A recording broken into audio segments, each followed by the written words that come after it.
ये और सारस की कहानी। एक जंगल में एक दुष्ट और लालची भेड़िया रहता था। एक दिन उसने एक हिरण का शिकार किया। शिकार के बाद पर वह अपने लालच पर नियंत्रण नहीं रख पाया और जल्दी जल्दी उसे खाने लगा। इस जल्दीबाजी में एक हड्डी उसके गले में अटक गई। हड्डी अटक जाने पर वह बहुत परेशान हो गया। अब उससे न कुछ खाते बन रहा था, न ही पीते। उसने बहुत कोशिश की कि किसी तरह हड्डी उसके गले से निकल जाए, लेकिन सारी कोशिश बेकार गई। अंत में उसने किसी से सहायता लेने का विचार किया। वह सोचने लगा कि ऐसा कौन है जो उसके गले से हड्डी का टुकड़ा निकाल सकता है। कुछ देर सोचने पर उसे सारस का ध्यान आया। सारस की लंबी गर्दन और चोंच थी। वह उसके मुंह में अपनी चोंच घुसाकर आसानी से हड्डी निकाल सकता था। बिना देर किए भेड़िया सारस के पास पहुंचा और बोला, सारस भाई, मेरे गले में एक हड्डी अटक गई है।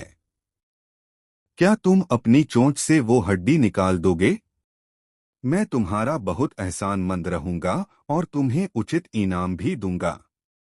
सारस पहले तो भेड़िए के मुंह में अपनी चोंच डालने से डरा, लेकिन बाद वे उसे भेड़िए पर दया आ गया और वह तैयार हो गया।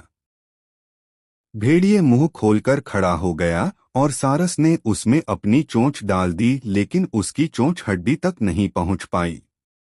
तब उसे अपनी आधी गर्दन भी भेड़िए के मुंह में घुसानी पड़ी। सारस की गर्दन मुंह में जाते ही लालची भेड़िए के मन में लालच जागने लगा। उस सोचने लगा कि यदि मैं इसकी लजीज गर्दन को चबा पाता तो मजा आ जाता। लेकिन उस समय उसे अपने गले में फंसी हड्डी निकलवानी थी, इसलिए वह मन मारकर रह गया। कुछ ही देर में सारस ने उसके गले से हड्डी निकाल दी। हड्डी निकलते ही भेड़िया जाने लगा। न उसने सारस को धन्यवाद दिया, न ही इनाम। सारस ने उसे रोककर कहा, मेरा इनाम कहाँ है? तुमने कहा था कि तुम इस काम के बदले मुझे इनाम दोगे। भेड़िया बोला, एक भेड़िए के मुंह में अपनी गर्दन डालकर भी तुम सही सलामत हो, क्या यह तुम्हारा इनाम नहीं है? इतना कहकर भेड़िया चला गया और सारस मुंह लटकाकर खड़ा रह गया। सीख, लालची और दुष्ट व्यक्ति से कभी कृतज्ञता या पुरस्कार की अपेक्षा नहीं करनी चाहिए।